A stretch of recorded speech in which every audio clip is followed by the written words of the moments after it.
Good morning, our brothers and sisters in Christ. Welcome po sa ating Sunday service. It's truly with great joy na makita po natin that we are gathered here today to worship and celebrate God's goodness. Alam natin na this week marami po tayong hinarap. Uncertainty sa mga buhay, balita sa war, sa ibang bahagi ng mundo at anxious thoughts na dala ng ating personal struggles. Pero sa gitna ng lahat ng ito, ramdam po rin natin ang kabutihan ng Panginoon. His love and presence continue to hold our hearts, reminding us that He is our refuge and strength. This day ay papupurihan po natin siya dahil kahit sa gitna ng kaguluhan, siya ang nagbibigay ng kapayapaan at pag-asa. We believe na may inihahanda po si Lord sa atin na something special para sa atin today. So let's open our hearts, lift our voices, and give our best praise to the Lord. Amen po ba Dan? Upang mas lalo po nating maranasan ang presensya ng ating Panginoon sa ating malalim na pagsamba, I request po sana na i-silent po muna natin ang ating mga mobile phones and gadgets. Sa ganitong paraan, buong puso at isipan po natin ay nakatuon lamang sa Kanya. Tayo po ay tumayo at simulan po natin sa panalangin ang ating pananampalataya. Let's put ourselves in the presence of the Lord. Heavenly Father, we thank you for gathering us today as one body of Christ. We come before you today with grateful and humble hearts, O Lord. Salamat po, Panginoon, sa panibagong araw na ibinigay ninyo at sa pagkakataon na kami ay magpupuri at magsasamba ng sama-sama. Lord God, sa gitna po ng uncertainties, wars, anxious thoughts, and sa mga hamon po sa buhay tulad ng pagtaas ng presyo ng oil, commodities, at sa mga bagay-bagay po, pati na rin po sa scarcity ng mga bagay na kailangan namin araw-araw, we still choose to trust in your goodness, O Lord. You remain our refuge, our strength, and our peace. Our Father, we praise you for your everyday provision sa pagkain na nasa aming hapag, sa kalakasan na ibinibigay po ninyo, at sa mga biyayang hindi namin laging nakikita pero patuloy niyo pong ipinagkakaloob. Kahit may pagtaas ng presyo ng oil at commodities, kahit may scarcity at kakakulangan sa mundo, hindi po kami nagkukulang sa inyong kabutihan. Truly, Lord, you are our provider and our sustainer.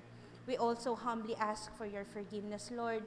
Patawarin niyo po kami ngayon ang aming mga kasalanan sa aming mga pagkukulang at sa aming mga pagkakataon na hindi namin nauna ang inyong kalooban. Cleanse our hearts, O Lord, and renew our spirits so we may worship you in truth and in love. Bless our worship team, Panginoon, our pastor, our worship leader, and our tech team at lahat po ng workers behind ng Sunday service, ang bawat isa po na narito, Panginoon, at mga nakikinig po online, may your word inspire us, comfort us, and empower us to live faithfully in the coming week. We also pray, Lord, na maging smooth ang flow po ng aming service. Let there be no interruption or distraction that may hinder the true worship we offer to you, our God.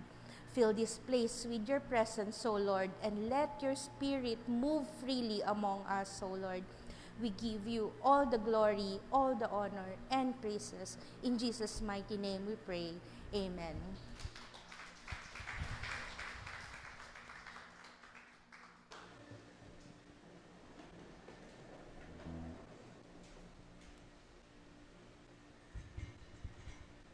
Good morning po sa ating Panginoon at good morning po sa bawat isa. Batiin po natin ang ating katabi ng isang magandang umaga. Yan, good morning everybody. Ako po ay nagpapasalamat sa ating Panginoon na sa likod na mataas ang presyo ng petrolyo pero nandito pa rin tayo para umawit, magpuri at sumamba sa ating Panginoon. Amen? Maaari po ba natin bigyan ng malakas na palakpak ang ating Panginoon? Tayo po ay umawit. Ating purihin, ating purihin, ating purihin ang ating Diyos. ating purihin, ating purihin, ating purihin ang ating Diyos. Ating purihin, ating purihin, ating purihin ang ating Diyos. Ating purihin, ating purihin, ating purihin ang ating Diyos. Buong puso, buong buhay, buong lakas, papurihan, awitan ng pagsamba, banal niyang ngalan. Ating purihin, ating purihin, ating purihin, ating purihin ang ating Diyos. Ating purihin, ating purihin, ating purihin ang ating Diyos. Huwag manalig sa iyong lakas at sa iyong karunungan. Siya lamang ang papurihan at patiwalaan. Ating purihin, ating purihin, ating purihin ang ating purihin, ating purihin, ating purihin, ating purihin ang ating Diyos. Ating purihin, ating purihin, ating purihin ang ating Diyos. Ating purihin, ating purihin, ating purihin ang itaas natin ang ating mga tinig. Ating purihin, ating purihin, ating purihin ang ating. Minsan pa, ating purihin. Ating purihin, ating purihin, Ating purihin ang ating Diyos. Ating purihin, ating purihin, ating purihin ang ating Diyos. Ating purihin, ating purihin, ating purihin. Minsan pa ating purihin. Ating purihin, ating purihin, ating purihin ang ating Diyos. Ating purihin, ating purihin, ating purihin ang ating Diyos. Amen! Panginoon, pinupuri ka namin at pinasasalamatan. Hallelujah! Tayo ay umawit. Sa Diyos ang papuri, sa Diyos ang papuri, sa Diyos ang papuri. Sa Diyos ang papuri. Sa Diyos ang papuri, sa Diyos ang papuri, sa Diyos ang papuri. Sigaw natin, papuri, papuri.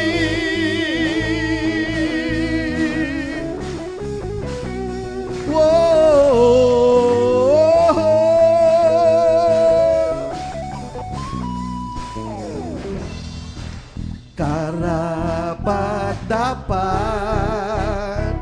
na purihin at sambahin,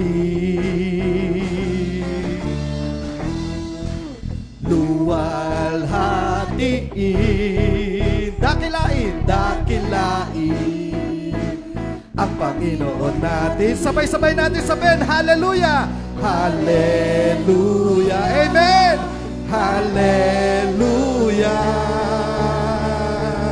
Sa Diyos ang papuri, sa Diyos ang papuri, sa Diyos ang papuri. Papuri sa Diyos! Sa Diyos ang papuri, sa Diyos ang papuri, sa Diyos ang papuri. Papuri.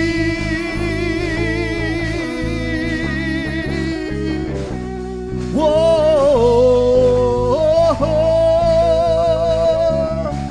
Ating inaalay. iniaalay, pasasalamat na walang humpay. Pagkat biniyayaan. Pagkat biniyayaan ng kaligtasan at tagumpay. Sabay-sabay natin sabihin, Hallelujah! Hallelujah! Hallelujah! Amen! Sa Diyos ang papuri, sa Diyos ang papuri, sa Diyos ang papuri. Papuri sa Diyos, sa Diyos ang papuri, sa Diyos ang papuri, sa Diyos ang papuri. Papuri. Hallelujah.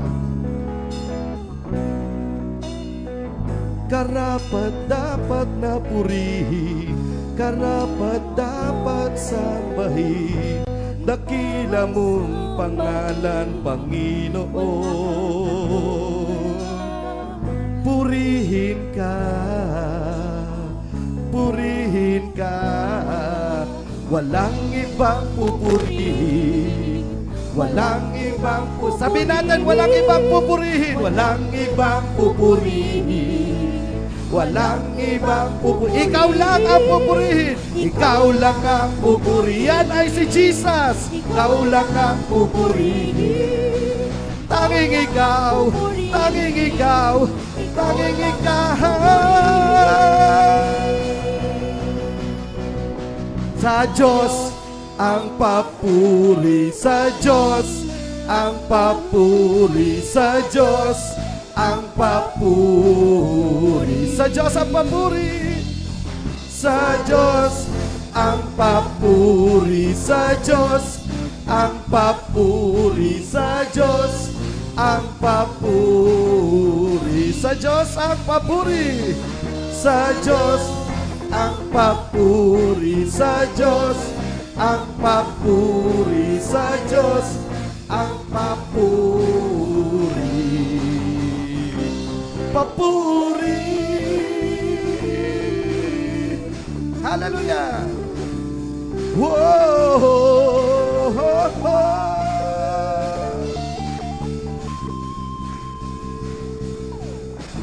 Amen. Sa Diyos ang papuri, ibigay po natin ang malakas na palakpakan. Papuri sa ating Panginoon. Pinupuri ka namin, Panginoong Jesus. Narito po ang aming buhay, Panginoon, inaalay para sa inyo.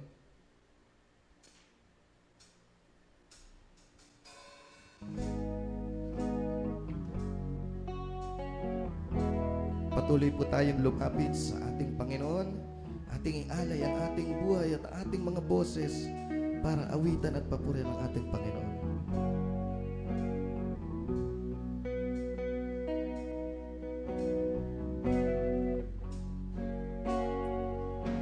Purihin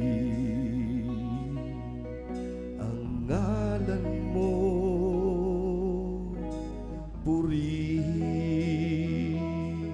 ka, O Diyos. Purihin ang ngalan mo, purihin ka, O Diyos. Sumasamba sa'yo, nagpupuri sa'yo, ang puso ko'y gawing tahanan mo. Inaalay sa'yo, nilalahat sa'yo, purihin ka, Jesus. Purihin ang ngalan mo, Panginoon. Purihin ang ngalan mo, purihin ka, O Diyos. Purihin, purihin ang ngalan mo, purihin ka, O Diyos. Sumasamba sa'yo, nagpupuri Nagpupuri sa'yo, ang puso ko'y gawing tahanan mo. Inaalay sa'yo, nilalahad sa'yo. Purihin ka, Jesus. Sumasamba sa'yo, nagpupuri. Ang puso ko'y gawing tahanan mo. Inaalay sa'yo, inalahad sa'yo. Purihin ka, Jesus. Purihin ka, Jesus. Purihin ka, Jesus. Purihin ka, Jesus.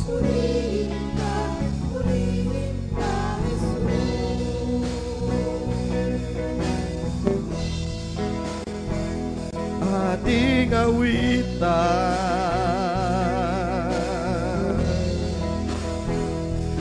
nagpapuri ang Panginoon. Ating ilalahad, ating iyalay ang ating mga buhay. Sumasamba, nagpupuri, ang puso ko'y gawing tahanan mo.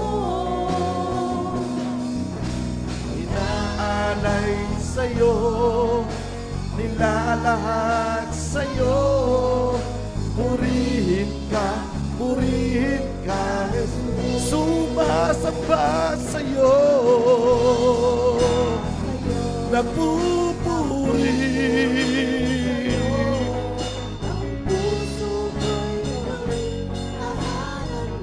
Gawing tahanan mo, nilalahad sa'yo. Purihin ka, Jesus. Purihin ka, Jesus. Purihin ka, Jesus. Purihin ka, Jesus. Ka, Jesus. Itinataas namin ang iyong pangalan, Panginoon. Palakpakan po natin ang ating Panginoon. Amen. Hallelujah, hallelujah.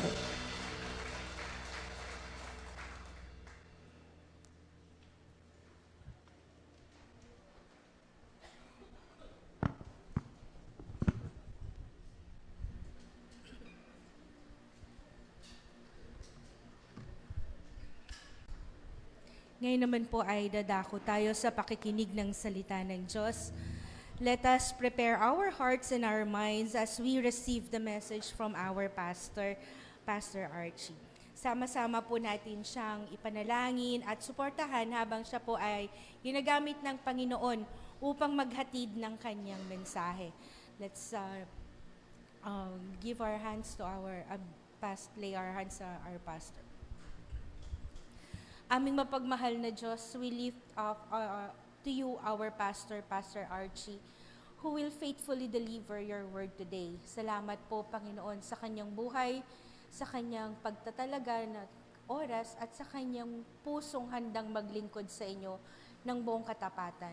Lord, fill him with wisdom, clarity, and boldness as he speaks. Naway bawat salitang kanyang bibigkasin ay magmula sa inyong Espiritu Santo at magdala ng kalakasan, kapayapaan, pag-asa at pagmamahal sa aming lahat. We pray for your protection, Panginoon, over his mind, his body, and his spirit. Bigyan niyo po siya ng kalusugan, kapayapaan, at kagalakan sa kanyang paglilingkod. Bless his family, O Lord, as well, and continue to provide for all their needs so they may experience your love, protection, and presence each day. At sa oras na ito, Panginoon, gamitin niyo po ang aming pastor bilang daluyan ng inyong salita. May your name alone be glorified through the message he will share. Ito po ang aming dalangin sa pangalan ni Jesus. Amen.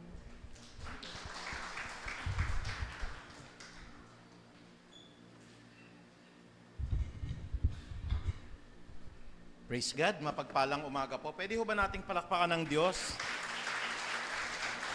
Thank you, Lord. Summer na po, ano ho? At ano pong inaasahan natin pag pumapasok po yung tag-init, no? Siyempre, tayo po naghahanda. Baka po sobrang init sa church. Pero kung minsan yung inaasahan natin, ano ho, iba.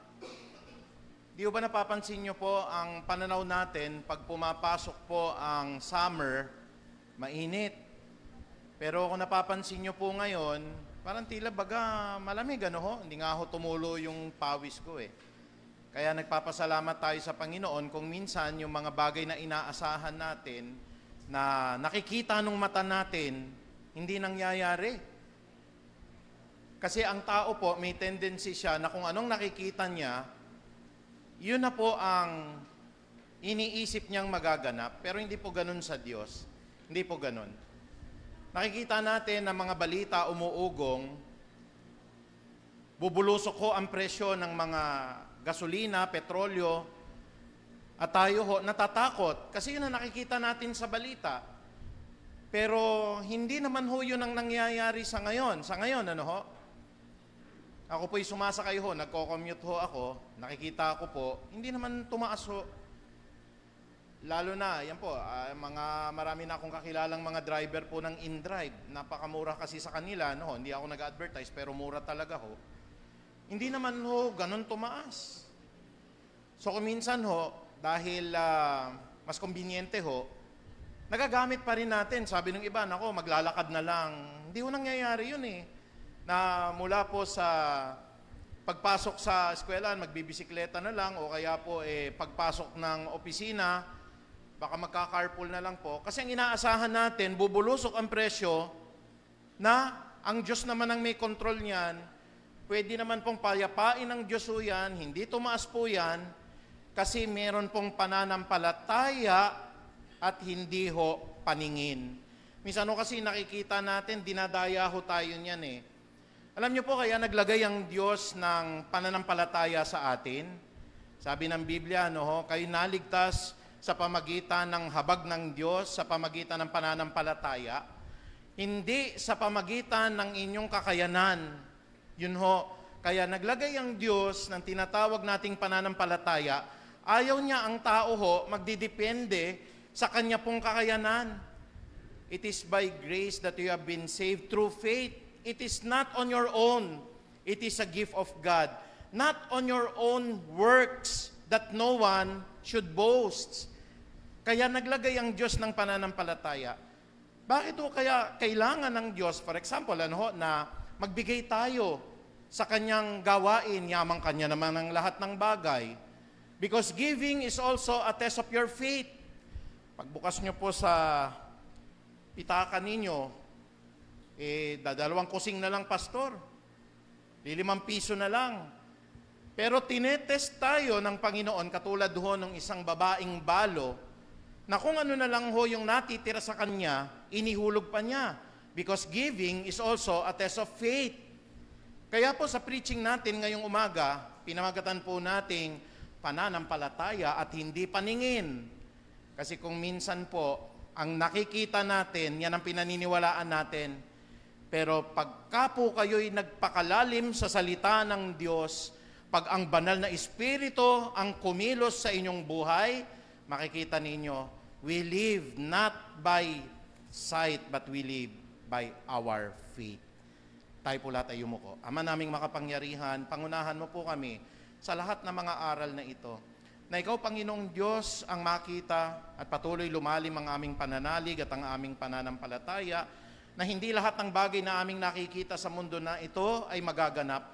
Hindi lahat ng inaasahan naming mga negatibo ang siyang mangyayari dahil may Diyos po na kumokontrol, may Diyos po na humahawak sa lahat ng mga pangyayari sa mundo na ito. Ang kasaysayan ay nasa kamay mo, Panginoong Ama. Ang aming hinaharap ay patuloy mo pong kinakatha at nasa sa iyong kalakasan at karunungan ang mangyayari po sa hinaharap. Ang kasalukuyan po, ikaw ang gumagawa. Kaya Panginoon, wala kaming dapat alalahanin kung hindi patuloy na lumalim ang aming pananalig, ang aming pananampalataya, because we live by faith and not by sight. Panginoon, maraming salamat po at patuloy kaming humihingi ng kapatawaran po sa lahat ng aming mga nagawang mga pagkakasala, maging ito man sa salita, sa isip at sa gawa. Lahat po ng kasalanan na ito'y hinugasan na ni Kristo, at ang sabi niyo po sa 1 John chapter 1 verse 9, kung ipapahayag namin ang lahat ng aming nagawang mga pagkakasala, ikaw po ay mabuti at tapat na kami po'y lilinisin at patuloy na huhugasan sa lahat ng aming nagawang kamalian. Kaya nagpupuri kami, nagdadakila at nagpapasalamat. Maging sa mga babautismuhan mamaya, patuloy na nag-uumapaw ang puso namin sa lahat ng mga kapatiran na tumugon po sa paanyaya na ito. I-bless niyo po sila, Panginoon. Pagpalain niyo po sila na sa kalagitnaan po ng marami nilang gawain, nag-ukol sila ng panahon upang sila po ay makatupad sa iyo pong banal na layunin. Maraming salamat, ikaw nawa ang makita sa aral na ito at lalong tumatag ang aming pananalig, pananampalataya at gayon din naman po ang pag-ibig at pag-asa.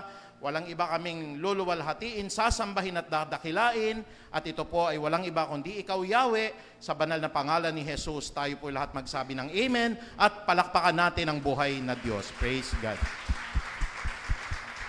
Purihin po ang Panginoong Diyos. Sa dami-dami po ng istorya sa Biblia, no, hindi ko ma-share lahat po kasi ang dami po talaga eh.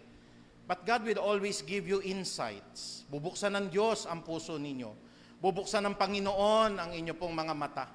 Katulad po ng si Pablo nangangaral, nung Saul pa lamang siya, no, binulag siya ng Panginoong Jesucristo doon po sa daan sa Damasco.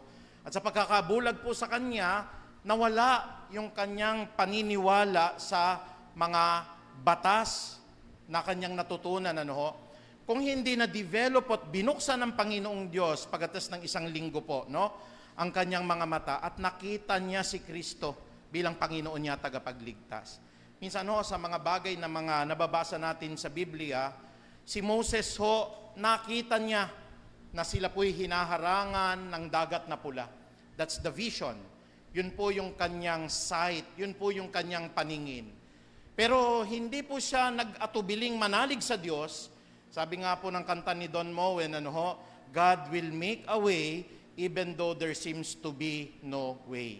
Dagat na yun eh. Yun ang nakita niya. Gayun din naman po si Noah.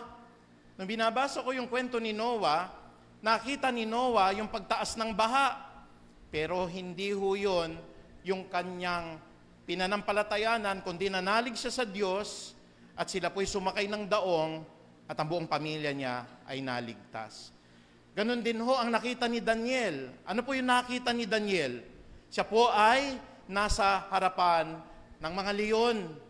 At ito po'y mababangis, mga matatapang na mga hayop. Pwede niyang ikamatay. Pero beyond, dun sa paningin, o kaya sa kanyang nakita niya ang kapangyarihan ng Diyos sa pamagitan ng pananampalataya. Kaya nagtagumpay po siya sa leon. Si Kristo lalo na't mag-Holy Week, nakita niya yung kamatayan. Papalapit po yung kamatayan sa kanya. At nung nakita niya itong kamatayan na ito, hindi ho yun ang nagpahina ng kanyang kalooban.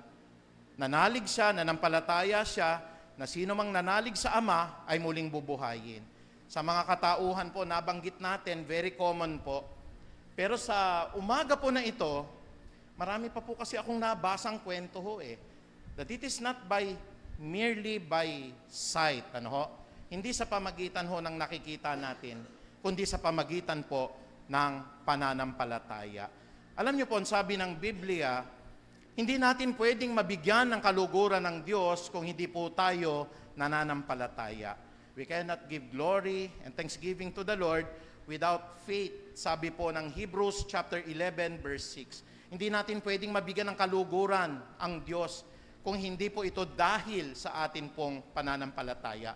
At gaya ng sinasabi ng banal na kasulatan, ito rin nagsasabi sa atin kung ano po ang pananampalataya. If you have your Bible with you in the book of Hebrews, sa King James Version, sa Hebrews chapter 11 verse 1. Klarong-klarong sinabi po doon. Kasi hindi tayo nakikinig po sa definition ng Webster. Hindi tayo nakikinig po sa definition po ng mga prosperity gospel pastors. Nakikinig tayo ho. Kaya po ako, glory to God. Gusto ko po, binabasa ho yung Bible. Hindi po kwento. Mahirap po kasi yung kwento eh. Mas maganda ho talagang hihimay-himayin ninyo, and then you can understand for yourself with the promptings of the Holy Spirit. Ito pala yung faith. Now, ang sabi po ng Hebrews chapter 11 verse 1, ano po ang sabi po doon? Faith is the substance of things that are hoped for.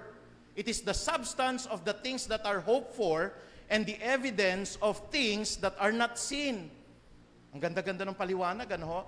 It is the substance, faith is the substance of the things that are hoped for and the evidence of the things that are not seen.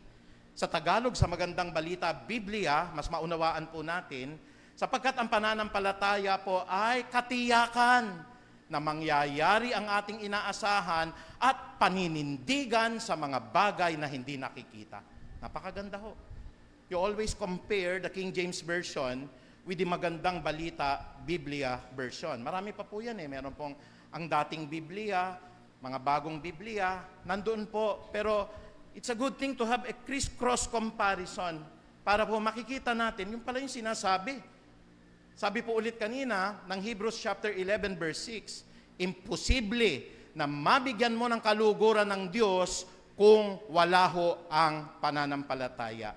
At gayon din naman, ang pananampalataya po ay katiyakan, sabi ng Hebrews 11:1, sa mga bagay na inaasahan nating mangyayari.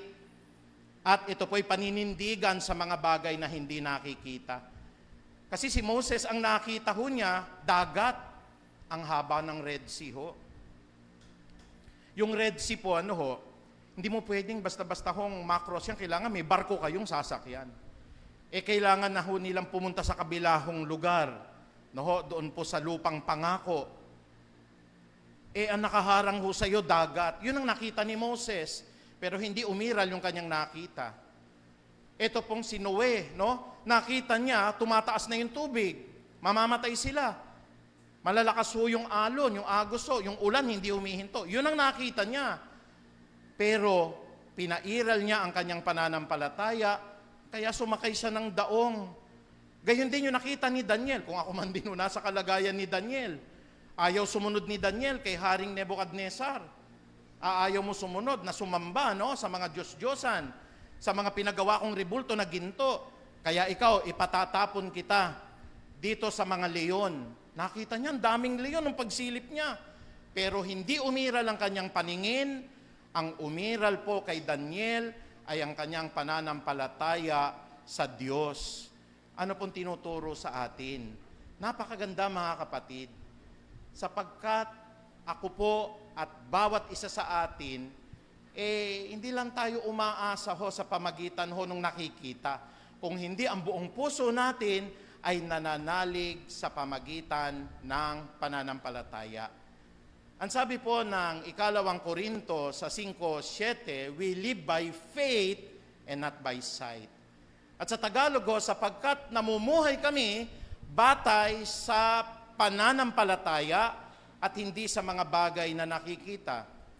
Palagay ko po kung ang tinignan ho ni Moses doon yung dagat na pula, tapos na po yung plano ng Diyos sa mga Israelita. But God will make a way if there seems to be no way. Palagay ko kung ang tinignan ni Noe, tumataas na yung tubig, kahit sumakay tayo sa daong, wawasakin ito, lakas ng alon. Tapos na po ang plano ng Diyos sa kanila. Kung tinignan nila yung baha. At kung tinignan ho ni Daniel, yung pong mga leon, kayo ba naman, lapain kayo ng leon. Tapos na yung plano ng Diyos na maging patotoo siya sa lahat ng bansa ukol sa kapangyarihan ng Diyos. Kayang busalan ng Diyos ang bibig ng leon. Kayang kontrolin ng Diyos yung pagnanasa ng leon na siya po'y kainin. Kaya po, ang tinignan niya ay pananalig, hindi po ang mga leon. At gayon din naman si Kristo. Nakita ni Kristo yung pahirap ng kamatayan. Pero sabi ni Kristo, masunod nawa ang kalooban mo, Ama. Hindi siya natakot sa kamatayan, yun ang kanyang nakikita. Pero nanalig siya sa Diyos na kahit siya'y mamatay, kaya siyang buhayin ng ating Panginoon. Sa umaga po na ito, may maririnig tayo na 4 na kwento na sana po, dito po sa kwentong ito, pag binasa niyo yung Biblia talaga, mangungusap po ang Diyos sa inyo eh. Makita ninyo na hindi po sa pamagitan ng paningin, kung hindi lahat ng bagay ay sa pamamagitan ng pananampalataya. Ang unang istorya po natin ay walang iba po kundi si Caleb. Ito ho, si Caleb po at ang mga higante. Ayan. Praise God. Si Caleb po ay general ho yan ni Moses. At nung si Moses po ay pinalitan na ni Joshua, siya po ang humaliling ikalawa. So, salin-salit lahi lang ho yan. Namatay si Moses, pumalit ho si Joshua. Si Joshua ho, tinulungan naman din ho ng kanyang kanang kamay si Caleb. Si Caleb ho ay bahagi ng 12 espiya. At gaya ng pangako ng Diyos, ibibigay ko sa inyo ang Kanaan. Itong lupang pangako. Kasi yun po ang nais ng Diyos. Palayain sila sa Ehipsyo at ibigay ang promised land sa kanila. Pero may problema sa Kanaan. Ang mga tao ay nagrereklamo, ang mga Israelita. Sabi ng mga Israelita, bakit hindi pa natin sakupin? Nagkakagulo na ho yung mga tao. Nakakita sila ng bagay na kinatatakutan nila. Again, ulitin ko po, hindi sa pamamagitan ng paningin, kung hindi sa pamamagitan ng pananampalataya. Marami ho bang mga higante kayo nakikita ng mga problema ngayon? Mga babayarin po na tila baga, hindi na ako makaka-recover dito, pastor kasi mabibigat. Nakautang ako sa, di ba kung minsan umuutang tayo sa Bombay, magbabayad pa lang ho tayo. Yung pong tubo niya, yun lang ang binabayaran natin. At kung minsan nga, nababalitaan ninyo, dahil hindi na makapagbayad, pinatay na lang nila yung Bombay, binaril na lang ho.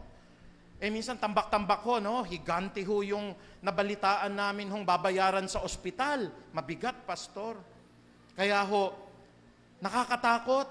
Pero gaya ni Caleb, nakakita sila ng mga higante, at ang mga higante na ito'y nagpahina ng kalooban ng mga Israelita. At dito po, sa aklat ng Bilang, 13, 30 hanggang 33, mauunawaan natin ang kwento ng mga higante. Maiinawaan natin kung bakit sila nagtagumpay. It is not by sight, but it is by faith.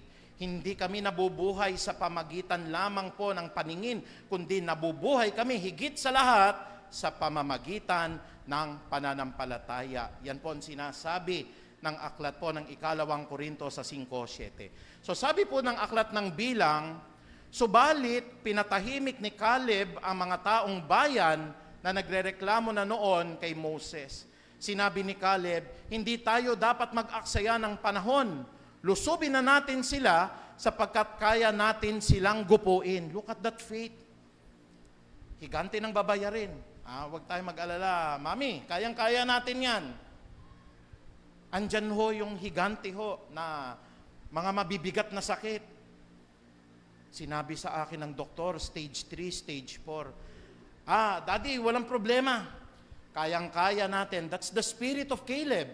Sabi po ni Caleb dito, ngunit sumagot. Ang sabi po ni Caleb, hindi tayo dapat mag-aksaya ng panahon. Minsan nag-aaksaya tayo, mag-iiyak na lang tayo, malulugmo na lang tayo sa kalungkutan, mawawalan tayo ng pag-asa. Sabi ni Caleb dito, hindi tayo dapat mag-aksaya ng panahon, lusubin na natin sila sapagkat kaya nating gapiin. Kaya ba nating gapiin ho ang cancer sa pamagitang pananampalataya? Kaya ba nating gapiin ho ang lahat ng utang natin sa pamagitan ng faith kay Lord? Kaya ba nating gapiin po ang lahat po ng kawalan natin ng pag-asa? Gusto mo nang tumalon? Gusto mo nang magpatiwakal? Ang mga higante ng mga depression, mga problema, ang sabi po dito, ngunit sumagot ang ibang espiya na kasama niya. Minsan kasi may kasama kayo sa bahay, sa church, sa kaopisina ninyo, ang nakikita nila, yun ang pinagbabatayan nila. But again, we live by faith and not by sight. Tayo po'y nabubuhay, batay po sa pananampalataya at hindi po sa mga bagay na nakikita. Ano pong sabi ng mga nakakakita ho? Sabi dito sa 31, verse 31, ngunit sumagot ang ibang espiyang kasama niya, hindi natin sila kaya sapagkat malalakas sila kaysa sa atin. Hindi maganda ang kanilang ulat tungkol sa lupaing pinasisiyasat sa kanila. At ito ang sinabi nila, malalaking tao ang nakatira doon. At sino mang magtatangkang sumakop sa kanila ay lalamunin nila. Ito po yung mga Nephilims. Alam nyo po, may mga anghel pong naligaw, yung mga nagrebelde sa Diyos. Sila po yung mga naging kampo ng kasamaan. Sila ho, naririto ngayon. Yan po yung mga dyablo. Itong mga anghel na ito, nag-asawa ho. In the book of Genesis, sa chapter 6, nag-asawa po sila ng mga tao po, magagandang mga babae. At ang mga babae naman, pumatol sa kanila. Nagkaroon sila ng anak, mga higante. Lahi ni Goliath ho yun. Mga higante ho talaga. At itong Nephilims na to, kumakain ng tao, yun ang nakatira sa Kanaan. At nung nakita nila, ang sabi rito sa color blue malalaking tao nakatira doon at sino mang nagtatangkang sumakop sa kanila ay lalamunin nila. Nakita namin doon ang mga higante. At sila po ay mula sa lahi ni Anak. Tatandaan niyo yung pangalan na Anak. At ito yung kanyang mga kasamahan. Ano po ang comparison po ng mga espiya? Mga tipaklong lamang kami kung ihahambing sa kanila. Sino na ho nakakita ng tipaklong dito? Pakitaas po yung kamay. Parang wala na yata ho sa Marikina ngayon yan, Dati ho kasi sa barangay Parang ho ng Marikina, talagang bukid nga, kaya nga Parang ho Nanguhuli po ako niyan. Tumatalon ho yan At yun po, ang liit lang niyan, ganyan lang kaliit ho yan Iba po yung balang, yung balang, ganyan kalalaki. Pero yung pong tipaklong, maliliit lang ho yan at mabilis yan tumalon. Ang comparison nila sa higante, mga tipaklong lamang kami kung ihahambing sa kanila. Napakinggan po natin ang mensahe ng Panginoong Diyos. Tipaklong lang ho ba tayo sa mga babayarin natin araw-araw kasi ang laki? Tipaklong ka lang ho ba, kapatid, dahil mabigat yung karamdaman na taglay nyo ngayon? Tipaklong ka ho ba dahil mawawasak na yung pamilya ninyo, ng asawa nyo nahuli ninyo, hindi maganda may kalaguyo, ng bababae, kaya nanliliit ka na, masisira na pamilya nyo, mawawasak na kayo, kaya susundin ba natin ang sagot ng mga Israelita at mga espiya na ang sabi sa kanila, hindi natin kaya sila sapagkat malalakas sila kaysa sa atin. Mas malakas ba yung problema sa inyo? Mas malakas ba ang pagdating sa inyo ng mga utang na hindi mabayaran? Mas malakas ba sa inyo yung mawawasak na ninyong relasyon? O katulad ni Caleb, we live by faith and not by sight. Higante na Ang lalaki niyan. Pero ano pong sabi po dito ni Caleb? Hindi dapat tayo mag-aksaya ng panahon. Minsan kasi, malululong po tayo sa kalungkutan, o kaya kawalan ng pag-asa, madidepress tayo, gusto na nating magpatiwakal, o kaya parang, Lord, kunin mo na ako ngayon kasi sawang-sawa na ako, tortured na isipan ko, tortured na puso ko, kasi ang dami ng problemang dumating. Hello, kapatid. Caleb po tayo. At binibigyan tayo ng pag-asa ng Diyos ngayon. Ang dapat isa puso natin, kung ano po ang sinabi ni Caleb, ang sabi niya, hindi dapat tayo mag-aksaya ng panahon. Lusubin na natin sila sapagkat kayang-kaya nating gapiin ang problema. Can we say amen? Kaya. Yung mga nakapaligid sa atin, Daddy, wag na. Fourth stage na yan. Sumuko na tayo. Wag. Kayang-kayang gapiin I can do all things through Christ who strengthens me. Amen? Hindi po tayo magagapi ng malaking pinagkakautangan natin Amen po ba yun? Pwede tayo magtiwala sa Diyos Pero itong mga nakapaligid sa Kanya, ang sabi nakaka-depress Minsan, katulad ni Job, ang magpapayo sa iyo, asawa nyo Sabi po ng asawa ni Job, sumpain mo na kasi ang Diyos. Kasi pag sinumpa mo siya, mamamatay ka na. Puro sakit ka na hindi ka na makarecover Ganon din ang sinabi ng kanyang mga kaibigan. Puro depressing. Yun din ang narinig ni Caleb Malalaking tao nakatira doon at sino mang nagtatangkang sumakop sa kanila, lalamunin nila. Huwag tayong lumaban sa problema. Lalamunin tayo ng mga problema. Lalamunin tayo ng kamatayan. Lalamunin tayo ng kahirapan. Nakita namin doon ang mga higante, gahinganting mga problema po Sana hindi ganyan na makasamahan natin sa bahay. Nakaka-depress yan, Pero ano po ang sabi po ng mga tao na ito? Sila po'y mula sa lahi ni Anak. At pag ikukumpara mo yung mga lahi ni Anak, ang mga anak ni Anak, no? Anak ng tipaklong talaga. Ang sabi po dito, mga tipaklong lamang kami kung ihahambing sa kanila. Nawalan ba ng loob si Caleb? Hindi. Kasi panghahawakan natin yung salita po ng 2 Korinto 5:7 na tayo po ay nabubuhay batay sa pananampalataya at hindi po sa mga bagay na nakikita. Hindi sa paningin, kung hindi sa pananampalataya. Anong nangyari? Second slide. Nanampalataya po ng buong puso si Caleb. Nanalig po siya na talagang kahit na gatipaklong lang kami sa mga higanting mga tao na ito, sabi po ng Josue 15:13 hanggang 14, gaya ng sinabi ni Yahweh kay Josue, isang bahagi ng lupaing kaparte ng lipi ni Huda ay ibibigay ko kay Caleb, kasi naging tapat si Caleb na anak ni Jefune. Ibinigay sa kanya ang Hebron, ang lungsod ng dating sakop ni Arba, na ama ni Anak. Sino po si Anak? Yung mga higante.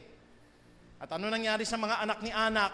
Pinalayas ni Caleb sa lupaing iyon ang 3 anak o anak na lalaki ni Anak. Sina Sesay, Ahiman at Talmay. Puro higante yan. Lahat ng mga nakatirang higante po sa Kanaan, sa Hebron, may pangako ang Diyos walang kahiganting problema na hindi ninyo kayang malampasan. Consider it pure joy when you face trials of many kinds, because you know that the testing of your faith produces perseverance. Perseverance must take its course so that you may become mature and complete and not lacking in anything.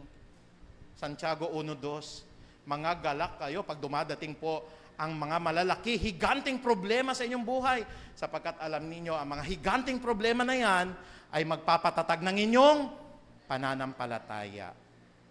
Kami nabubuhay batay sa pananampalataya at hindi po sa mga bagay na nakikita. Nagtagumpay ho ba si Caleb sa mga higante?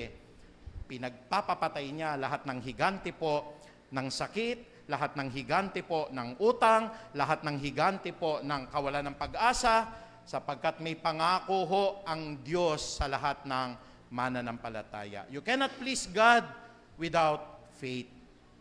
Istorya pa lang ni Caleb yan at ang mga higante. Meron pa akong istorya, pangalawa. Ito pong si Shadrach, Meshach at Abednego at ang apoy. Nakakita na ho ba kayo ng apoy? Minsan nakakawala ng pag-asa po yan, ano ho? Nung pong nasunog ho yung bahay po ng aking misis dun po sa Rojas, nakita ho na mga kapatid niya naglalagablab yung apoy. Nag-iyakan sila, hindi na ho nila nasalba lahat ng gamit. Hindi na ho nila talaga pong, maski po lahat, nagpapasalamat ako sa mga kapatiran ho, kayo po ang nagbigay ng mga panamit, ng mga sapatos, nagbigay po ng lahat ng mga pangangailangan nila, sapagkat sa hindi inaasahang pagkakataon, nasunog. Nasunog ho yung bahay. Mabilis kumalat ho, lumabas sila, yung kapatid po ng aking sister wife na lalaki po, muntik nang mamatay. Dahil nasa kahimbingan ng tulog, 2 o'clock in the morning po, talaga hong naglalagablab. Nawalan sila ng pag-asa, nag-iyakan, natupok lahat. Pero hindi pala yun yung paningin na binibigay sa amin. Dahil mula po sa mga nawasak na ito, mga nasira po, nasunog na tahanan, itatayo ng Diyos ang panibagong bahay. Can we say amen? It is not by sight, but it is by faith. Apoy na nakita ni Shadrach, ni Meshach, at ni Abednego. Parang nawala na sila ng pag-asa. Pero ano pong sabi rito? Sabi ng Daniel 3:16 hanggang 20, sinabi ni na Shadrach, Meshach, at Abednego, mahal na Haring Nebuchadnezzar, wala na po kaming masasabi sa inyo tungkol sa mga bagay na ito. Gawin na ninyo kung anong gusto ninyong gawin. Sabi po niya, ang Diyos na aming pinaglilingkuran ang magliligtas sa amin sa naglalagablab na pugon at mula sa inyong kapangyarihan. Bet ano pong gusto ni Nebuchadnezzar? Gusto niya lahat ng naninirahan ho sa kanyang kaharian, sasamba po dun sa Diyos-Diyosa na ginto. Ayaw ni Meshach, ayaw ni Shadrach, ayaw ni Abednego. At ang istorya po nila, assignment ninyo, mababasa niyo po sa Daniel 3. Ayaw nila. Kaya galit na galit po si Nebuchadnezzar. Sabi po dito sa verse 18, eto, napakaganda, no? Sana matouch tayo sa sinabi po dito. Ang sabi ng verse 18, kung hindi man niya kami iligtas, hindi pa rin kami maglilingkod sa inyong mga Diyos na nisasamba sa mga ribultong ginto na ipinagawa ninyo. Sana ganun yung faith natin, ano? Sabi ni Shadrach, Meshach, Abednego, hindi kami pababayaan ng Diyos na aming pinanampalatayanan. Siguro may nagtanong paano kung pabayaan kayo? Hindi pa rin kami luluhod sa Diyos-Diyosan kahit pabayaan kami ni Yahweh. Pwede ho bang ma-develop sana yung puso natin? Na Lord, pagpalain mo man ako, hindi mo man ako pagpapalain, maglilingkod pa rin ako sa iyo. Can we say amen? Ano pong nangyari? Galit na galit siyempre ho. Ang sabi po dito, inihagis ang 3 kabataan sa naglalagab na pugon. Yung pugon lang na alam ko po, yung lutuan ho ng pandesal pasok nyo yung kamay nyo doon, kundi sunog ho kayo roon.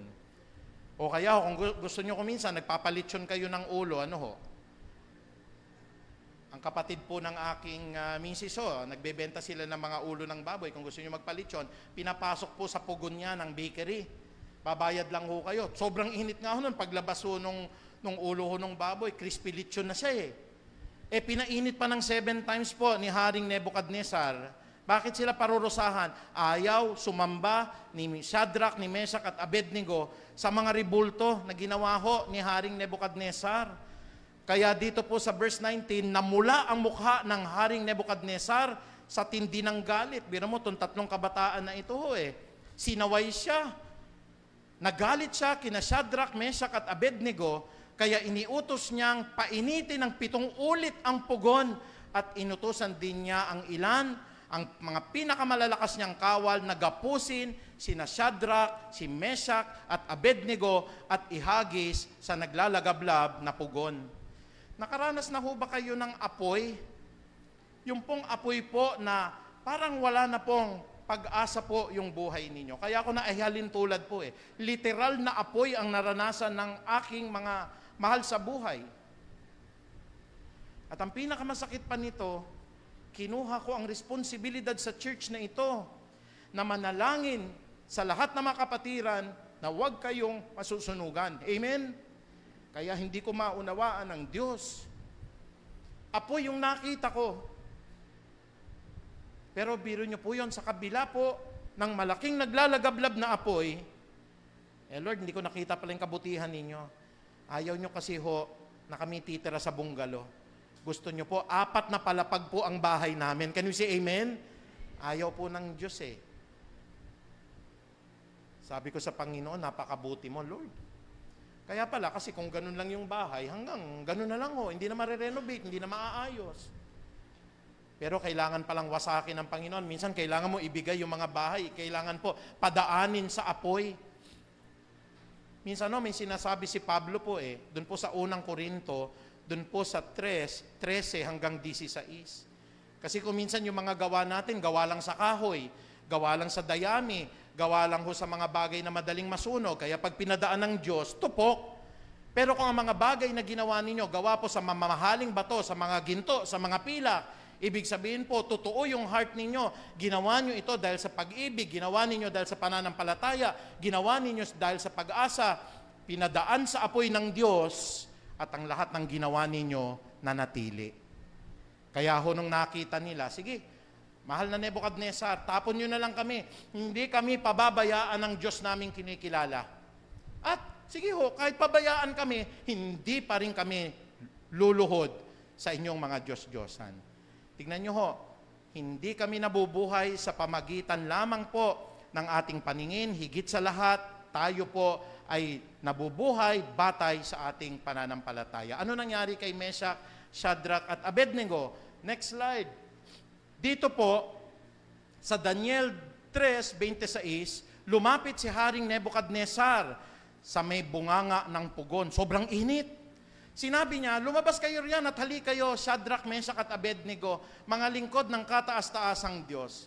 Lumapit nga silang tatlo mula sa pugon at lumapit sa kanila ang lahat ng mga pinuno ng kaharian. Tinignan silang mabuti ng mga ito, ngunit wala man lamang nakitang bakas ng apoy sa katawan ng tatlo.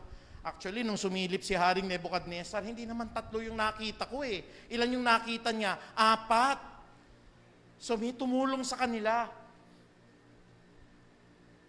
Ang sabi ni Kristo, I will never leave you, or I am not going to forsake you, nor I'm going to leave you. Ako po'y nananalig si Kristo'y sumama sa kanila ron. Can we say amen?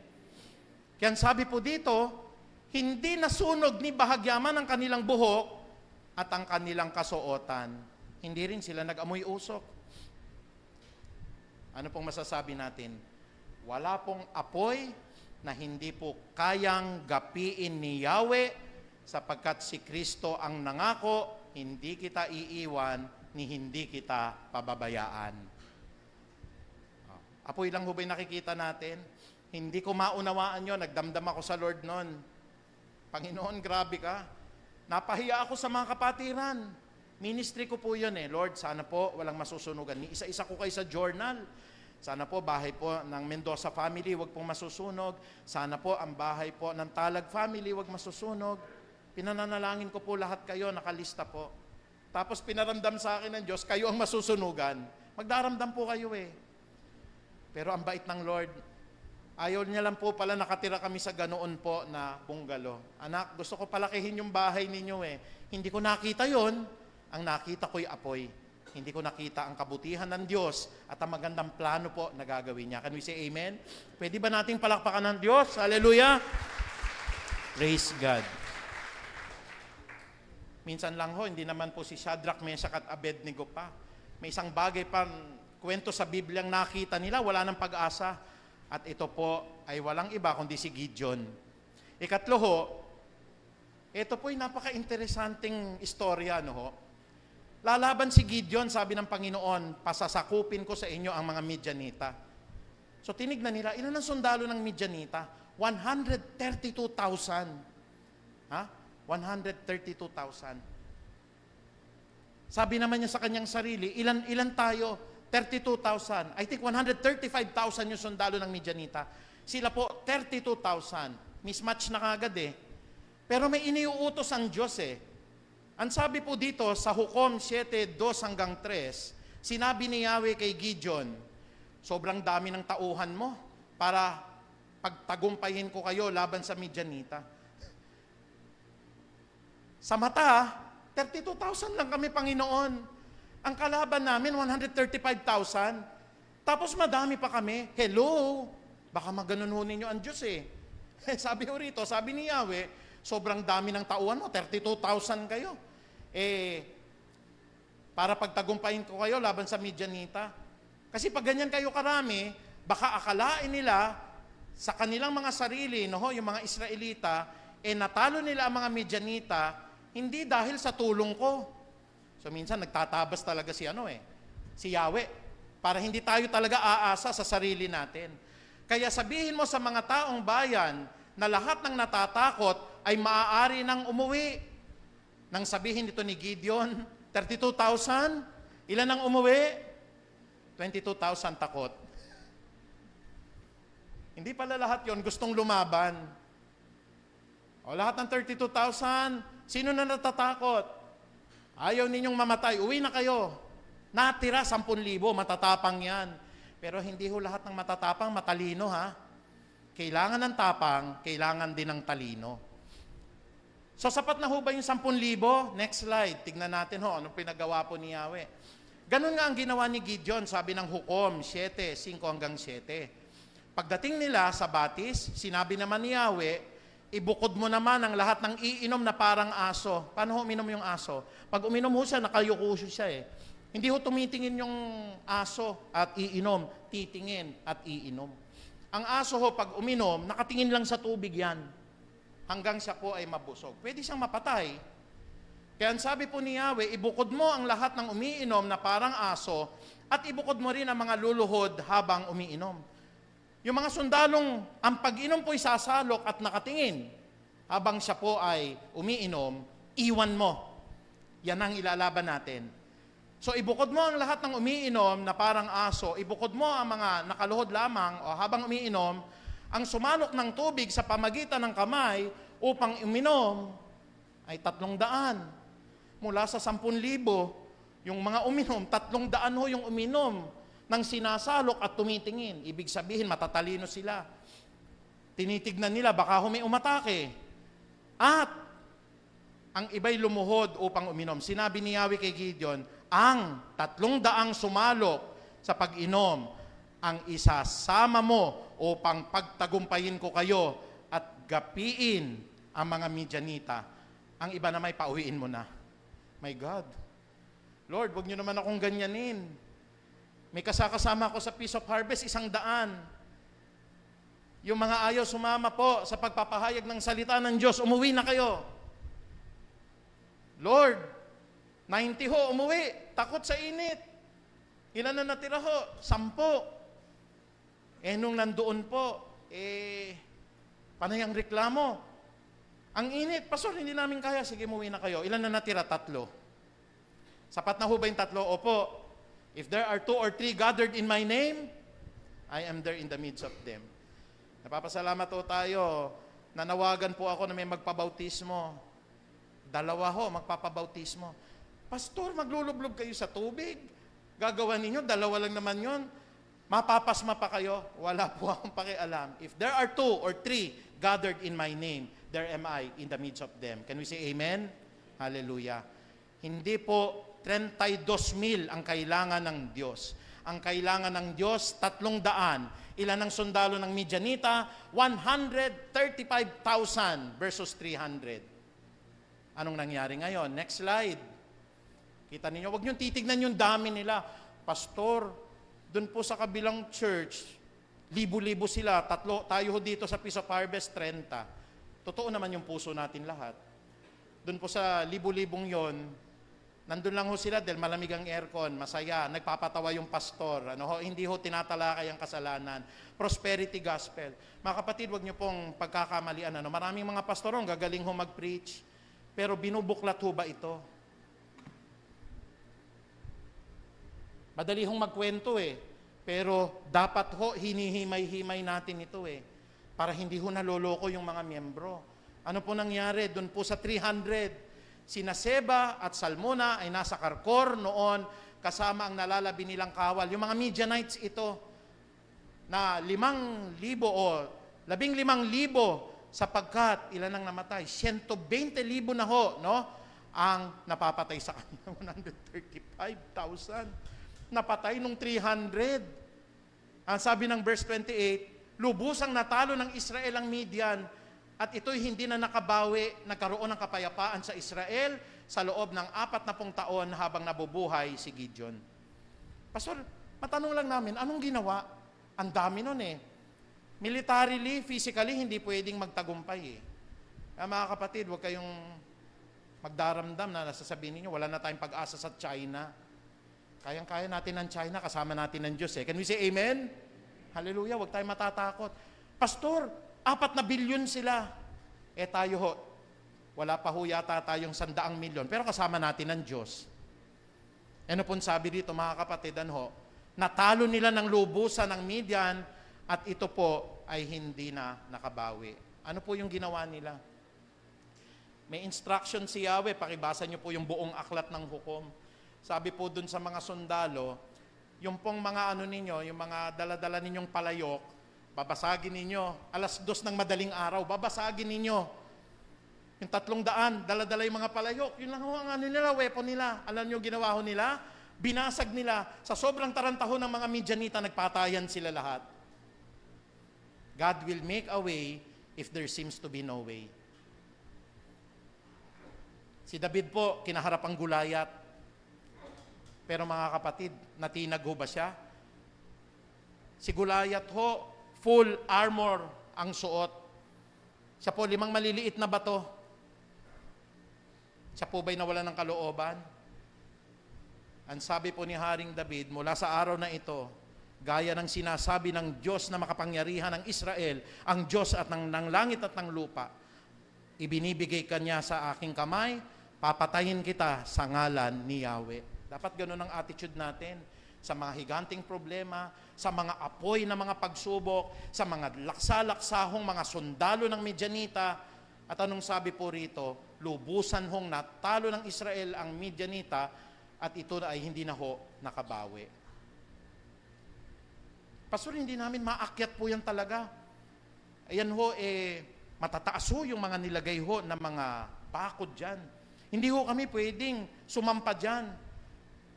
Kami po ay maliliit lamang.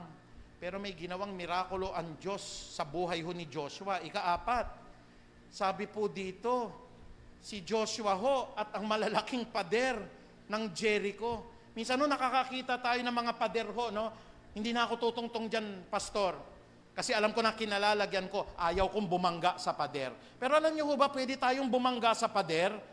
Kasi kasama natin si Kristo, basta ang babanggain yung pader, kasinungalingan. Basta tayo po'y nasa katotohanan, pwede tayong bumangga sa pader. Sabi po ng Josue 6:1 hanggang 5, isinara na ang pintuan ng Jericho upang wag makapasok ang mga Israelita. Ipinagbawal na ang lumabas o pumasok na kahit na sino man. Pero may pakiusap po si Yahweh.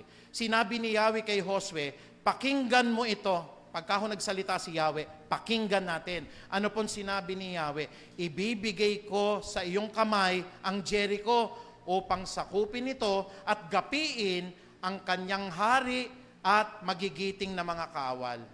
Anong gagawin nila? Mga kapatid, kung pinagawa sa akin to, baka kung wala tayong pananalig, walk out na lang tayo, mga kapatid. Ano pong sabi rito? Ikaw at ang iyong mga kawal ay liligid sa palibot ng Jericho, minsan 1 araw sa loob ng 6 na araw. Ano naman ang logic doon? Minsan kasi tayo nabubuhay tayo sa logic eh. Pastor, ang lalaki ng wall, iikot tayo. Lunes, 1 ikot. Sa Tuesday, 1 ikot. Sa Wednesday, 1 ikot. Pagdating ng Sabado, 1 ikot. Siguro yung mga nasa Jericho, nagtatawanan eh. Mga siraulo, ikot kayo ng ikot. Ni wala naman kayong ginagawa. Anong sabi dito? Ang sabi po dito, paunahin ninyo ang kaban ng tipan. Ito po yung Ark of the Covenant. Ang 7 paring may dalang mga trompeta na yari sa sungay. Sa 7 araw, 7 beses kayong liligid o iikot. Nakuha ninyo, Monday 1 beses, Tuesday 1 beses, hanggang Sabado 1 beses.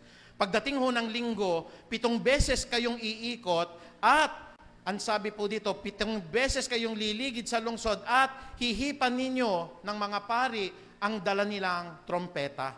Anong logic nun? Minsan hindi natin nakikita. Yung mga palakpakan pala natin, yung mga praise and worship natin, yung mga nagpapatira pa tayo, nagsasayaw tayo sa kwarto natin, ginagapi pala niyan ang mga masasamang espiritu, ginagapi pala niyan ang mga masasamang loob. Hindi nyo lang napapansin yon. Ito po ang patotoo. Ang sabi po ng verse 5, pagkarinig ninyo ng isang malakas at mahabang tunog ng tambuli, lahat kayo'y ubod lakas ng sisigaw. Ha? Hallelujah! Praise the Lord! Can we say amen? Hallelujah! Praise the Lord! Sisigaw kayo. At sa sandaling iyon, babagsak ang mga pader ng lungsod at walang sagabal na makapapasok doon ang lahat. Huwag kayong mahihiya. Sa kabila ho ng mabigat na problema, sara niyo pintuan ninyo. Hallelujah! Praise the Lord! Sinasamba kita, Panginoon. Sagaw ninyo yan. Huwag kayong mahihiya. Umawit kayo. Magpatira pa kayo sa Diyos. Anong nangyari? Tignan natin sa susunod na slide. Kaya't hinipan ng mga pari ang mga trompeta. Nagsigawan sila ng napakalakas. Hallelujah! Purihin ang pangalan ng Diyos. Dakila, mapagpala, walang kapantay. Yahweh, dakila ka sa lahat. At bumagsak po ang mga pader ng lungsod At sila'y sumalakay, nakapasok sila ng walang sagabal, at nasakop nila ang lungsod. Can we say amen? Huwag kayo mahihiya ho. Nag-grab driver kayo, patugtugin ninyo ang mga praise and worship song. May kapangyarihan ho yan eh. Pagbabaho ng pasahero ninyo, babantayan ng anghel po yun. Huwag kayo mahihiya po to share the tracts. At kung kinakailangan nyo, sabihin yung totoo kung paano binago ng Diyos ang buhay ninyo, isigaw ninyo. Sabi nga ni Jeremias, nandun siya sa tuktok at ni Isaias, pumunta siya sa pinakataas ng sambahayan nila at doon po isinigaw niya ang kabutihan ng Diyos. Bumagsak ang mga pader, mga strongholds, mga tanikalaho, lahat ng mga mabibigat na bagahe, tanggalin nyo na ho yan. Isigaw ninyo ang kabutihan ng Diyos, babagsak po ang mga pader na yan na humaharang para makita natin ang katotohanan ng salita ng Diyos.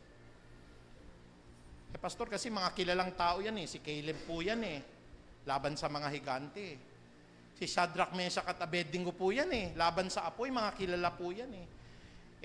Sino ba naman ho ang pwedeng lumaban kay Gideon ho? Nasa kanya ang Diyos. Mga biblical characters yan. Si Joshua ho, kaya ba siyang harangan ng pader? Mga naganap na yan eh. Kung minsan ho, ang puso natin, ang nakikita, hindi natin kaya.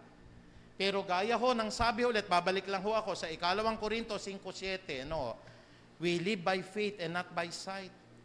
Sapagkat tayo po ay nabubuhay hindi sa pamagitan ng paningin, kung hindi batay sa ating pananampalataya. Pastor, hindi natin kaya yan, imposible yan eh.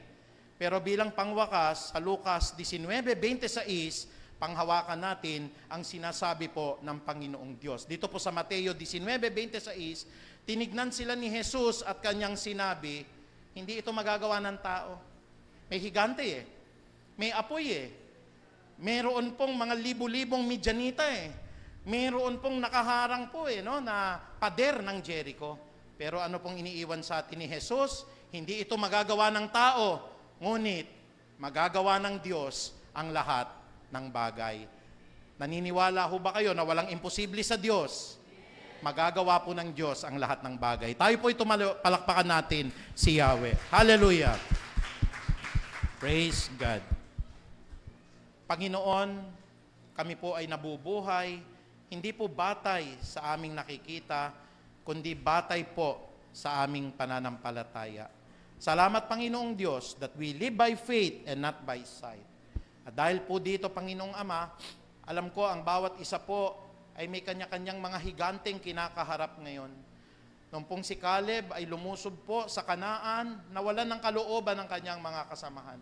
Ngunit ang sabi ni Caleb, kaya nating gapiin ang mga higanting ito sa pamagitan ng kapangyarihan ni Yahweh. Panginoon, kung minsan ho, para po kaming si Shadrach, Meshach at Abednego, nakikita namin ang apoy, pero sana taglayin namin po ang pananampalataya nila. Iligtas mo man po kami sa apoy o mamatay po kami sa apoy, hindi pa rin kami luluhod sa lahat ng mga Diyos-Diyosan na itong iniaalay na mundong ito. Nakatulad po ni Gideon, Panginoon, kung sa amin po, ang 32 daan ay kakaunti pa laban po sa 135 na sundalo po ng Midyanita. Pero pinabawasan mo, Panginoong Diyos. Sabi niyo po, hindi kailangan ng 35,000, 20,000, 10,000, 300 lang para hindi kami umasa sa amin pong sariling kakayanan, kundi umasa kami sa magagawa ng Diyos. Pinagtagumpay niyo po si Gideon laban po sa mga Midyanita. At Panginoong Ama, doon po sa mga lungsod po at mga pader ng Jericho, sino po makakawasak nito? Kung ito po'y sa tao'y imposible, pero walang imposible sa Diyos. Salamat po sa patotoo ng buhay ni Josue, Panginoong Ama, sa pamagitan ng kanila pong pag-ikot na may pananampalataya at pagsigaw ng papuri at pagpapasalamat. Nagapi po nila ang mga tanikala, ang mga pader po ng kalaban hanggang ito'y gumuho at naging matagumpay sila sa pamagitan ng kapangyarihan ng Diyos. With man, this is impossible, but with God, nothing is impossible with you, O Lord. Panginoon, patuloy pong palakasin ninyo. Marami kaming nakikita po sa aming ginagalawang mundo na ito. Mga higante ho, pagtaas ng presyo, mga sakit, mga gastusin, lahat po, Panginoong Ama, ng mga kinatatakutan namin, aksidente, paghihiwalay ng pamilya, pero wala pong higante, apoy, wala, Panginoong Diyos, dagsa-dagsang dami ng mga sundalo, maging ng pader ng Jericho po ang pwedeng humarang sa amin. Because we live by faith and not by sight. Muli, Ama, maraming salamat po sa iyo ang pinakamataas na papuri at pagdakila sa banal po na pangalan ni Jesus. Magsabi po tayo ng amen at amen. Praise God.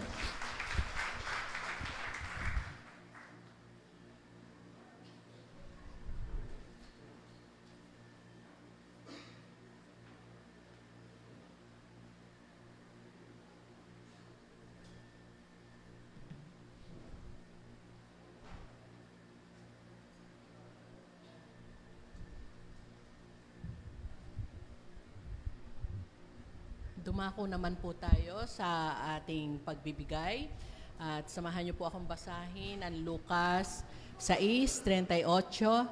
Magbigay kayo at kayo bibigyan, isang mabuting takal, siksik, liglig at umaapaw ang ibubuhos sa inyong kandungan, sapagkat ang panukat na ginagamit ninyo ay siya ring gagamitin sa inyo. Amen. Ang ating pong Diyos ay nagpapala sa mga mapagbigay. Hawakan po natin ang ating mga kaloob. Tayo po ay manalangin. Amang Diyos, maraming salamat po sa iyong kabutihan at sa lahat po ng biyayang ipinagkakaloob mo sa amin araw-araw. Sa oras na ito, buong pagpapakumbaba po kaming inihahandog ang aming pong mga ikapu bilang pasasalamat at pagsamba po sa inyo. Dalangin namin na iyong pagpalain ang mga handog na ito at gamitin sa pagpapalaganap ng iyong mga gawain at sa pagtulong sa mga nangangailangan. Turuan mo po kaming maging tapat sa pagbibigay sa aming mga ikapu. Sa pangalan ng aming Panginoong Jesus, Amen.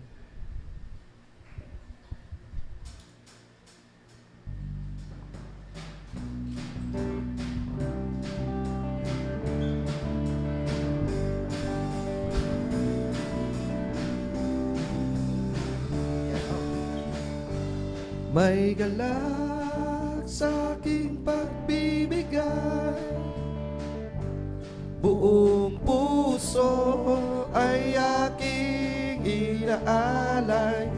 Ako'y tapat, sa'yo'y maglilingkod, pagkat ikaw, Jesus, ay aming Diyos. Hallelujah,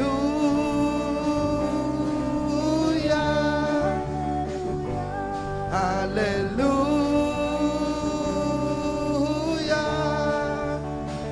Bubuhos ang biyaya, babahan ang pagpapala mula sa iyo, Jesus.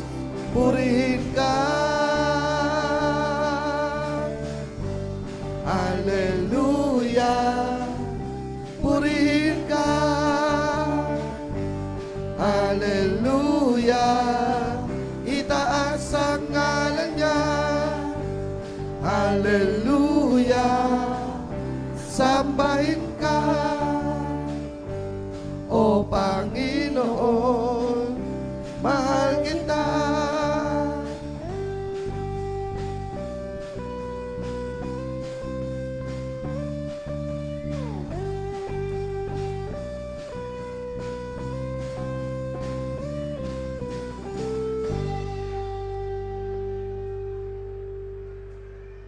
Ngayon naman po ay we would like to recognize and greet our brothers and sisters na magdiriwang ng birthdays and anniversaries this coming week. Yan. For March 15, Sister Marley de los Reyes. March 17, si Sister Malu Luklukan. For March 18, Sophia Haley Siason. For March 21, si Sister Trisha Talag. Ayan. We truly thank the Lord for the gift of life po na patuloy na binibigay sa kanila. And ngayon po, tinatawagan po ang mga celebrants or representative para po mapag-pray po natin. Let's bless them with good health, joy, and strength para po continue to reflect ng goodness ng Panginoon sa kanila. Alright? Naanyayahan ko pong tumayo sila sa harapan. At atin pong ipag-pray. Lay hands po natin ng ating mga kapatid. Let's put ourselves in the presence of the Lord.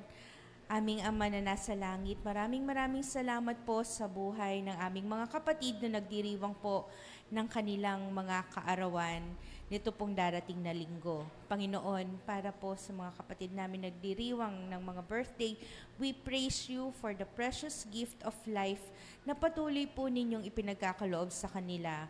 Please continue to bless them with good health, wisdom, and a heart that always seeks to follow you, Lord. Keep them safe, protect them, O Lord, from any harm and any sudden accident, and help them, Lord, to serve faithfully in your church for the glory of your name. Grant them, O Lord, the desires of their heart according to your perfect will. And not only them, Panginoon, 10 po ng kanilang miyembro at mga mahal sa buhay, ay gayon din pong ipagkaloob niyo po. Ipagkaloob mo po ang iyong pabor sa kanila, Panginoon, kapayapaan sa gitna ng kapigatian, kalungkutan, mga uncertainty, Panginoon. At masagana po ninyo silang pagpalain sa kanilang buhay. Ito po ang aming dalangin sa inyong anak na si Jesus. Amen. At ngayon naman po, para po sa announcement, Sunday Bible Study, every 9:30 a.m. dito po sa ating bahay-sambahan. For March 22, ang ating Bible study po will lead by Sister Linda Soriano. Ang tithes and offering. Ang magpe-preside po ay si Attorney Marilyn Resos. Ang tithes and offering will be Sister Jean Vista. And the flower bringer po ay Palomar family. Yan. Ngayon po ay reminder din po ang water baptism natin today, March 15, 2026. Ang time po ay 2 p.m. That will be the baptism class and water baptism. So, ang venue po ay dito sa Feast of Harvest Christian Ministry. Now, i-announce ko rin po for those who would like to be baptized po, ito po ang ating requirements. Ang age requirement po ay 9 years old and above. Reminder lang po to please bring towels, slippers, and extra clothes. You can register by contacting Sister Crisel, and for kung sino man din po ang gusto na magpabaptize, you can coordinate po with our pastors and workers po. Ayan. For the Bible study, every Wednesday, naanyayahan po namin kayo. Every Wednesday, 7 o'clock, stay tuned po tayo sa ating Facebook page. And for the prayer meeting, every day, 5 a.m. to 6 a.m., every Friday, Saturday, and Monday, 8 p.m. to 9 p.m. via Facebook Messenger. Please join us and to be part of prayer circle. And for those who are not yet member po dun sa ating messenger, you can coordinate with our pastors and Sister Emmy and Sister Greg and Sister Crisel as well. At para naman po sa more important or further announcement na ibibigay po ating pastor at ang final benediction.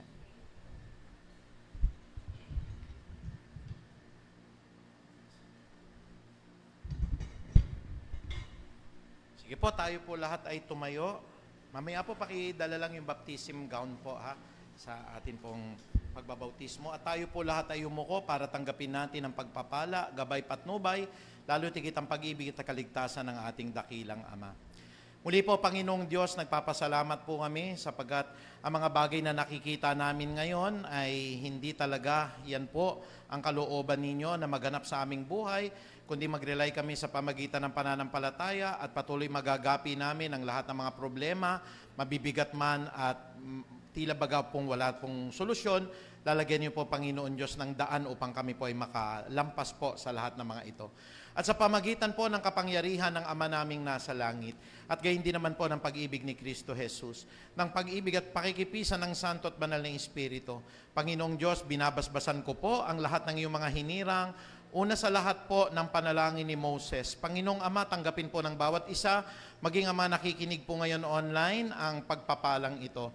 Pagpalain nawa at ingatan kaming lahat ni Yahweh, kahabagan nawa at subaybayan kami ni Yahweh, lingapin nawa at bigyan kami ng kapayapaan ni Yahweh ngayon at magpakailan paman.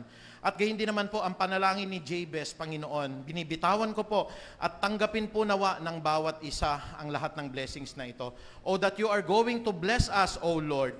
That you are going to enlarge all our territories, Panginoong Ama.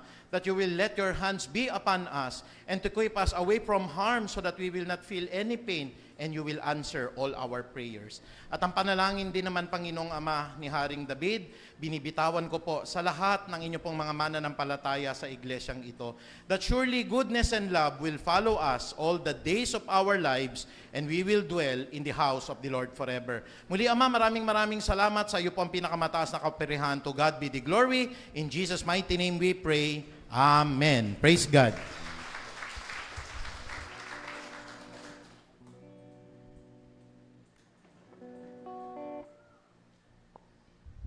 Ayan, natapos na naman po tayo sa ating gawain. Bago po tayo pansamantalang maghiwa-hiwalay, tayo po muli ay umawit.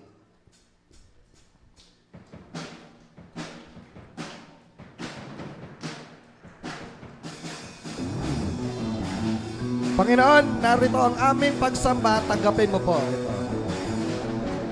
Narito ang aming pagsamba. Narito aming pagpupuri. Narito aming pag-aalay. Sinisigaw si Jesus, naghahari. Naghahari. Naghahari. Amen. Misa pa, narito ang aming. Narito ang aming pagsamba.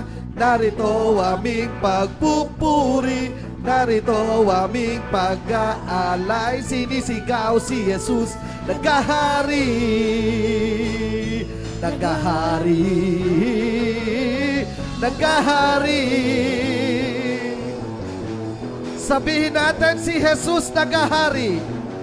Si Jesus naghahari. Si Jesus naghahari. Si Jesus naghahari. Si Jesus naghahari. Si Jesus naghahari. Si Jesus naghahari. Si Jesus naghahari. Amen. Jesus reigns. Narito ang aming pagsamba. Narito ang aming pagsamba. Narito aming pagpupuri. Narito aming pag-aalay. Sinisigaw si Jesus, naghahari. Naghahari.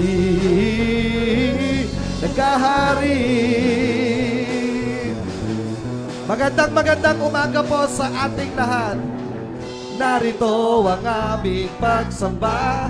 Narito aming pagpupuri. Narito aming pag-aalay. Sinisigaw si Jesus, naghahari. Naghahari. Naghahari.